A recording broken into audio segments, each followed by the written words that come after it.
Bienvenidos a esta nueva exploración a fondo. Hoy vamos a hablar de NVIDIA. Muchos la conocen, claro, por los videojuegos, ¿no?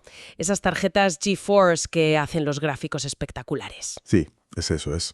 Pero lo que quizás más sorprendente es cómo esos mismos chips que nacieron para jugar, pues ahora son el corazón de la inteligencia artificial. Mueven cosas como ChatGPT.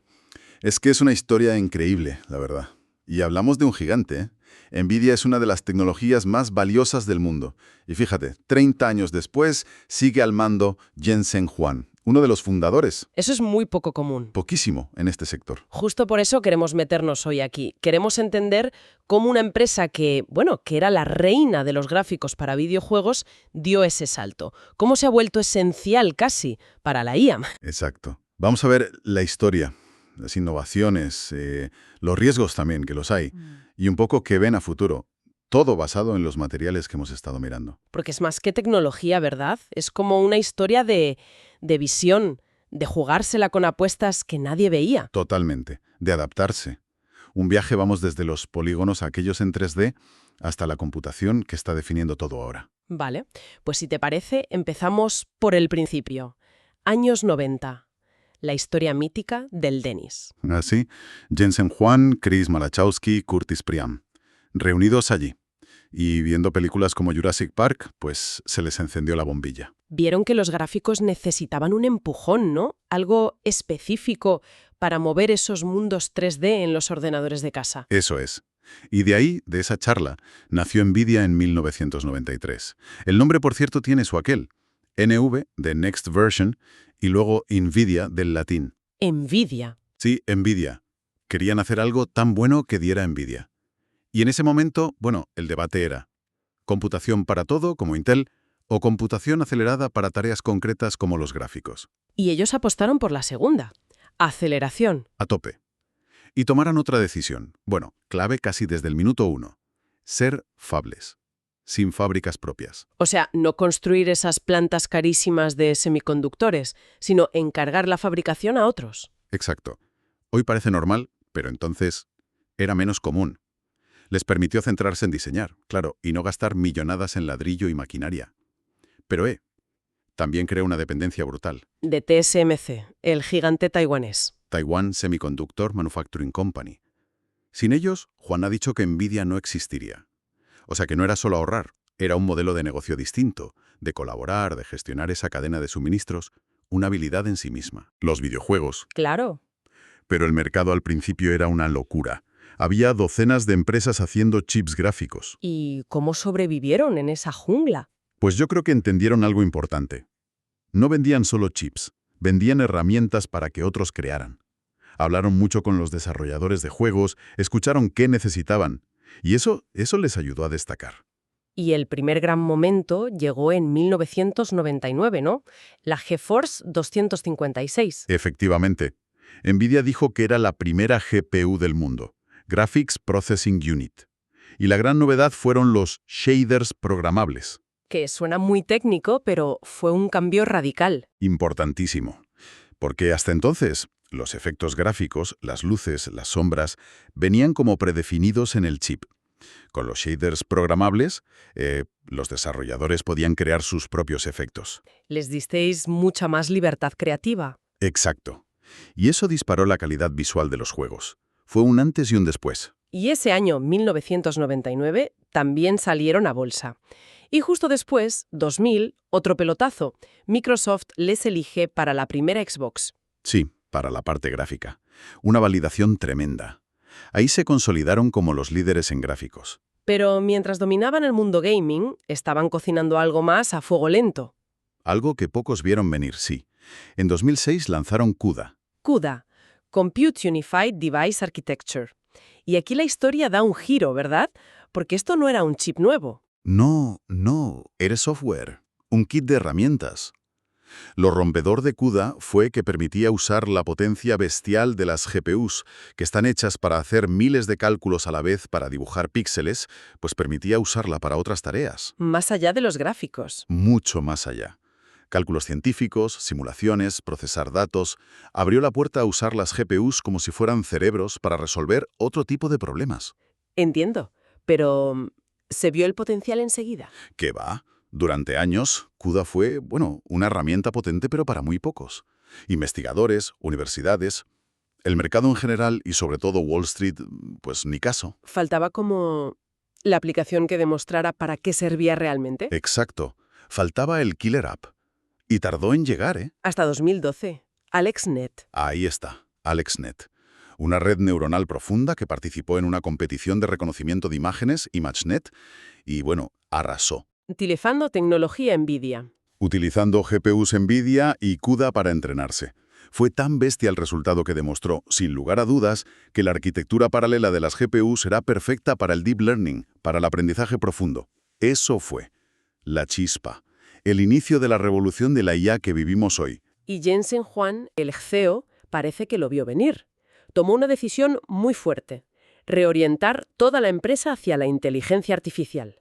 Hace ya más de 10 años. Una decisión valiente, sí, y muy criticada en su momento, ¿eh? Hay que pensar que lo que daba dinero de verdad seguía siendo el gaming. Wall Street no entendía por qué gastaban tanto en IA, que entonces casi no era un mercado. No le veían futuro. Según Huang, los analistas valoraban esa inversión a $0. Nada. Es un ejemplo brutal de visión a largo plazo contra la presión del día a día, del trimestre. Es fascinante pensar que la misma tecnología para hacer juegos realistas sirvió para entrenar inteligencias artificiales.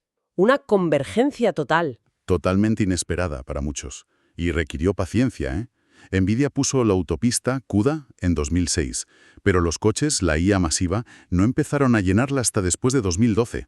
Fueron casi 10 años invirtiendo, digamos, a fondo perdido, esperando.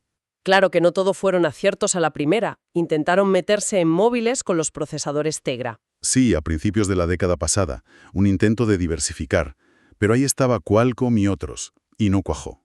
Lo interesante es cómo reaccionaron. Vieron que no iba bien y se salieron bastante rápido. Supieron cortar. Exacto.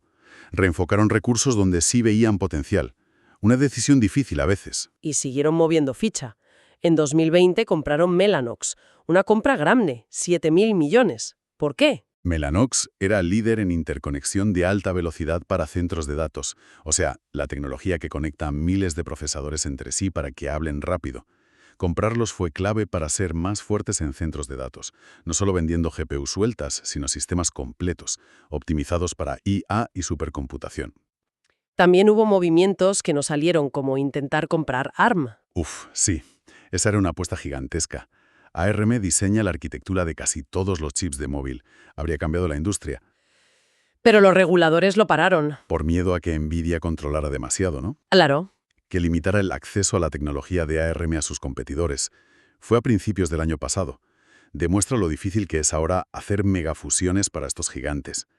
Pero bueno, a pesar de eso, el foco en IA y centros de datos ha sido un éxito brutal. Hoy sus chips están por todas partes. Es increíble la variedad de aplicaciones. En salud, por ejemplo. Aceleran el descubrimiento de fármacos, la secuenciación de ADN. Hay casos muy bestias, como un récord Guinness por secuenciar un genoma en horas para diagnosticar enfermedades raras en niños y poder tratarlos a tiempo. Salvar vidas, literalmente. Sí, o en el arte. El artista Refik Anadol, ¿has visto sus obras? Sí, esas esculturas de datos gigantes y dinámicas. Pues usa IA entrenada en GPUs NVIDIA. Y luego en industria. Robots en almacenes tipo Amazon, la computación para coches autónomos. Mercedes-Benz usa su plataforma NVIDIA Drive. ¿Y los Tegra, los de los móviles, qué pasó con ellos? Pues encontraron una segunda vida. Gastan poco y son potentes. Así que van bien para robótica y coches. De hecho, los Tesla Model 3 llevaron chips Tegra unos años, hasta que Tesla hizo los suyos. Un ejemplo de cómo la tecnología se reutiliza. Sí, si hablamos de productos recientes clave para la IA, hay que nombrarlos DGX. ¿Ah, sí? Los DGX son el ejemplo perfecto de que NVIDIA ya no vende solo chips, vende la solución completa. Un DGX A100 es una caja con 8 GPUs potentísimas de la generación Ampere. Todo conectado, con el software, unos $200.000 más o menos. Y con eso se entrenan modelos como ChatGPT. Exacto. Microsoft usó miles de GPUs A100, se dice que unas 10.000, para entrenar GPT-3. Es que la capacidad de cálculo se ha vuelto, la moneda de cambio en el sector. Y ya están con la siguiente generación, Hopper. Pero no han dejado el gaming, claro. Ahí está RTX. Desde luego. RTX fue una apuesta gorda. El ray tracing, el trazado de rayos en tiempo real, simular la luz de forma hiperrealista. Reflejos, sombras. Todo súper realista. Y lo interesante es que RTX mezcla hardware específico, los RT Cores, con IA, los Tensor Cores y el DLSS. Para que funcione bien, usa IA generativa para mejorar la imagen y el rendimiento. Lo vemos en juegos como Cyberpunk 2077, Fortnite, Minecraft. Se ve como la IA ayuda también a los juegos. Hay una sinergia total. La IA mejora los gráficos y los juegos piden más potencia, lo que impulsa el hardware que luego sirve para IA. No son mundos separados, y no se quedan en GPUs, ¿eh? Han sacado su propia CPU para centros de datos, Grace, para que trabaje con las GPUs Hopper. Y luego está Omniverse. Suena muy grande.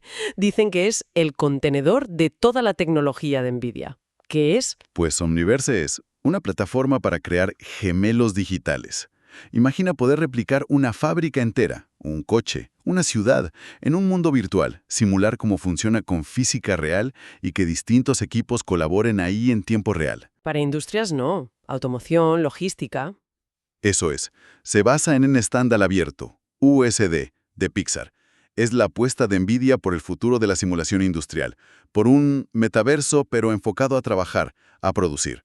Una visión a largo plazo, sí. Pero volvamos al presente. No todo es un camino de rosas. Han tenido desafíos. Uno gordo fue la minería de criptomonedas. Eso fue tremendo. Primero una locura, luego un gran desastre, como dijo Juan.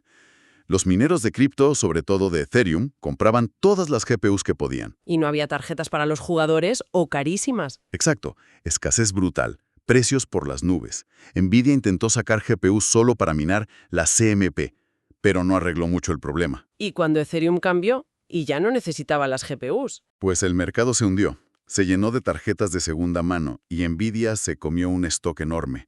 Sus ingresos de gaming cayeron en picado. Un 46% interanual llegaron a caer. Y justo lanzaban la serie 40, carísima. Mal timing. Muy malo. La IA en centros de datos lo ha compensado en las cuentas globales, pero el negocio de gaming sufrió bastante. Otro riesgo, quizá más de fondo, es la dependencia de TSMC y Taiwán, la geopolítica. Ese es quizá el mayor riesgo para todos, no solo para NVIDIA. Casi toda la fabricación avanzada está en Taiwán. Con la tensión China-Estados Unidos es una vulnerabilidad enorme. Si pasara algo en Taiwán, Sería catastrófico. Se están haciendo fábricas en otros sitios, como las de TSMC en Arizona, que NVIDIA usará. Pero replicar la escala y la tecnología de TSMC, eso lleva años. Intel lo intenta, pero hasta 2025 como pronto no tendrán nodos equivalentes. y encima las restricciones de EU a China.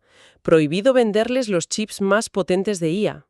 Sí, los A100, H100, NVIDIA ha tenido que reaccionar rápido, sacar versiones capadas, como el A800 o H800, para poder seguir vendiendo en China sin saltarse las normas. Es un equilibrio complicado. Cumplir la ley y no perder un mercado gigante. Exacto. Juan dice que es una señal de lo importante que se ha vuelto su tecnología a nivel global. Y la competencia, claro. AMD sigue ahí en GPUs. Pero quizá lo más interesante es que sus propios clientes se están haciendo sus chips. Efectivamente, Google, Amazon, Microsoft, Tesla, Apple, todos diseñan chips propios, a medida, sobre todo para IA. Buscan optimizar rendimiento y costes para ellos. Eso es una amenaza para NVIDIA. Juan dice públicamente que hay sitio para todos, que la demanda de computación es tan enorme. Y es verdad que diseñar estos chips es carísimo y complejo. Pero sí, a largo plazo, si los grandes clientes dependen menos de NVIDIA, podría afectarles. Es una tendencia a mirar. Y por último, un tema inevitable. La ética. Los deepfakes, el contenido falso creado por IA que parece real. ¿Qué hace NVIDIA ahí? Son conscientes, sí. Juan ha dicho que la industria está trabajando en ello, en crear estándares, tecnologías para autenticar contenido, marcas de agua digitales, firmas, para saber si algo es real o lo ha hecho una IA. Es un reto grande. Enorme, técnico y social, pero dicen que es una responsabilidad compartida de todos. Bueno, pues haciendo balance. La capacidad de NVIDIA para reinventarse es asombrosa. De los juegos a ser la columna vertebral de la IA, gracias a apuestas como CUDA, a esa visión de la computación paralela. Su dominio ahora mismo en entrenamiento de IA es casi total. Pero los riesgos están ahí, ¿eh?